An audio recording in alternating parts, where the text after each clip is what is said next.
हाय दोस्तों, स्वागत है आपका मेरा यूट्यूब चैनल पर nature and animals with Shaikh Atiq. मेरे प्यारे व्यूवर्स एंड सब्सक्राइबर्स, अतीक भाई आज फिर से आप लोगों के लिए एक न्यू फार्म लाए हैं। ये जो वीडियो रिक्वेस्ट आप देख रहे हैं, ये video request AHK goat farm से है, जो बेस्ड है अजमेर राजस्थान में, near airport Kishangarh. And contact person mister Hanuman Dayma ji है। दोस्तों, ये जो आप लॉट देख रहे हैं, ये सिरोही फीमेल्स का लॉट है, गाबिन बकरियों का लॉट है। इसमें आपको 2 दांत, 4 दांत, 6 दांत की फीमेल्स इसमें अवेलेबल है फॉर सेल। एंड वेट इन सभी का 40 से लेके 55 kg के आसपास के है सभी।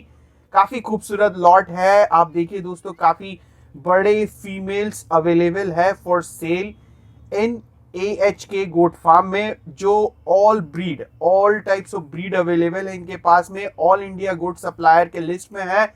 ट्रांसपोर्ट अवेलेबल है AHK गोट फार्म में। एंड वन मोर थिंग मैं बताना चाहूंगा, इनका खुद का यूट्यूब चैनल है, लिंक डिस्क्रिप्शन में रहेगा, वहां से फॉलो कीजिए। करंट अपडेट के लिए नंबर स्क्रीन पर है, आप चाहे तो कॉल कर सकते हैं, व्हाट्सएप कर सकते हैं, जानकारी हासिल कर सकते हैं। ये पहला वीडियो है तो जरा सा शॉर्ट है। नेक्स्ट वीडियो में थोड़ा सा लॉन्ग करूंगा, जहां और भी ब्रीफ में आपको AHK गोट फार्म की जानकारी दे सकता हूं। फिलहाल इस वीडियो में इतना ही। Take care, bye for now.